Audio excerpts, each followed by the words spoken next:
ಇತ್ತೀಚೆಗೆ ಹೊಸ ವ್ಲಾಗರ್ ಒಬ್ಬರು ಸಾಮಾಜಿಕ ಜಾಲತಾಣಕ್ಕೆ ಎಂಟ್ರಿ ಕೊಟ್ಟಿದ್ದಾರೆ. ನಾನು ಬರೋವರೆಗೂ ಮಾತ್ರ ಬೇರೆಯವರ ಹವಾ.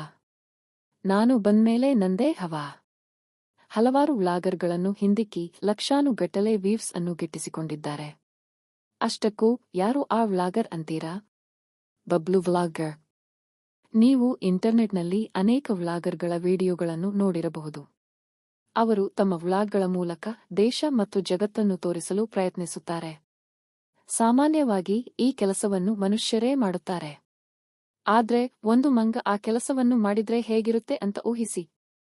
ಹೌದು, ಅಂತಹ ಒಂದು ವಿಶೇಷ ಮಂಗ ಸಾಮಾಜಿಕ ಮಾಧ್ಯಮದಲ್ಲಿ ಈಗ ಟ್ರೆಂಡಿಂಗ್ ಆಗ್ತಾ ಇದೆ. ಅದರ ಹೆಸರು ಬಬ್ಲು ಬಂದರ್. ಈ ಮಂಗ ಭಾರತದೆಲ್ಲೆಡೆ ಸಂಚರಿಸುತ್ತಾ ದೇಸಿ ಹಿಂದಿಯಲ್ಲಿ ತಮಾಷೆಯಾಗಿ ಮಾತನಾಡುತ್ತಾ ಪ್ರತಿಯೊಂದು ಸ್ಥಳದ ಬಗ್ಗೆ ಹೇಳ್ತಾ ಇದೆ. ಲಕ್ಷಾಂತರ ಜನರು ಆ ಮಂಗದ ಪ್ರತಿಯೊಂದು ರೀಲ್ ಅನ್ನು ವೀಕ್ಷಿಸುತ್ತಿದ್ದಾರೆ. ಅದರ ಶೈಲಿ ನೋಡಿ ಎಲ್ಲರೂ ಫಿದಾ ಆಗ್ತಿದ್ದಾರೆ. ಹಾಗಾದ್ರೆ ಈ ಬಬ್ಲು ಬಂದರ್ ಎಲ್ಲಿದ್ದಾರೆ? ಅವರ ವಿಶೇಷತೆ ಏನು? ಬಬ್ಲು ಬಂದರ್ ಎಂಬ ವ್ಲಾಗರ್ ಇಂಟರ್ನೆಟ್ನಲ್ಲಿ ಸಂಚಲನ ಸೃಷ್ಟಿಸುತ್ತಿದ್ದಾರೆ. ಅದರಲ್ಲಿ ಆಶ್ಚರ್ಯಕರ ಸಂಗತಿ ಎಂದರೆ ಅವರು ವ್ಯಕ್ತಿಯಲ್ಲ, ಒಬ್ಬ ವ್ಲಾಗರ್. ಕೃತಕ ಬುದ್ಧಿಮತ್ತೆ ಬಳಸಿದ್ರೂ ಅವರ ವಿಡಿಯೋ ನೋಡಿದರೆ ನಂಬೋದೇ ಕಷ್ಟವಾಗುತ್ತೆ. ಬಬ್ಲು ಬಂದರ್ ಅವರ ಒಂದು ವಿಡಿಯೋ ಹರಿದ್ವಾರದ ಹರ್ ಕಿ ಪೌರಿನಲ್ಲಿ ಶೂಟ್ ಮಾಡಲಾಗಿದೆ. ಅದು ಕೆಲವೇ ದಿನಗಳಲ್ಲಿ 100ಕ್ಕೂ ಹೆಚ್ಚು ಮಿಲಿಯನ್ ವೀಕ್ಷಣೆಗಳನ್ನು ಗಳಿಸಿದೆ. ಅವರ ಉಚ್ಚಾರಣೆ, ನಡಿಗೆ ಮತ್ತು ಆ ದೇಸಿ ಶೈಲಿ ಎಲ್ಲವೂ ನೈಸರ್ಗಿಕವಾಗಿ ಕಾಣಿಸುತ್ತವೆ.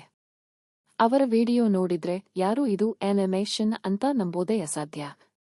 ನೀವು ಇನ್ಸ್ಟಾಗ್ರಾಂನಲ್ಲಿ ವ್ಲಾಗರ್ ಬಬ್ಲುವೆ ಎಂಬ ಖಾತೆ ನೋಡಿದರೆ ಪ್ರತಿಯೊಂದು ವಿಡಿಯೋ ಮಿಲಿಯನ್ ಗಟ್ಟಲೆ ವೀಕ್ಷಣೆಗಳನ್ನು ಪಡೆಯುತ್ತಿದೆ. ಅವರು ಮಾಡಿದ ಪ್ರತಿಯೊಂದು ವಿಡಿಯೋ ಕೂಡ ಆಧ್ಯಾತ್ಮಿಕತೆಯಿಂದ ತುಂಬಿರುತ್ತೆ. ಒಂದರಲ್ಲಿ ಅವರು ಹರಿದ್ವಾರಕ್ಕೆ ಹೋಗಿರುತ್ತಾರೆ, ಇನ್ನೊಂದರಲ್ಲಿ ಕೈಂಚಿ ಧಾಮ್ಗೆ, ಮತ್ತೊಂದರಲ್ಲಿ ಕೇದಾರನಾಥ ತಲುಪಿರುತ್ತಾರೆ. ಇವೆಲ್ಲದರ ಹಿಂದೆ ಇರುವ ವ್ಯಕ್ತಿ ಲಖನ್ ಸಿಂಗ್.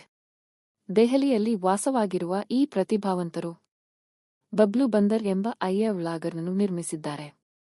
ಅವರ ಪ್ರತಿಭೆ ನೋಡಿದ ಪ್ರತಿಯೊಬ್ಬರೂ ಅಭಿನಂದಿಸುತ್ತಿದ್ದಾರೆ. ಇತ್ತೀಚೆಗೆ ಬಂದ ಸಾವಿರಾರು ವ್ಲಾಗರ್ಗಳ ನಡುವೆ ಈ ಬಗೆಯ ವಿಭಿನ್ನ ಪ್ರಯತ್ನವೇ ಜನರ ಮನಸ್ಸು ಗೆದ್ದುಕೊಳ್ಳುತ್ತಿದೆ.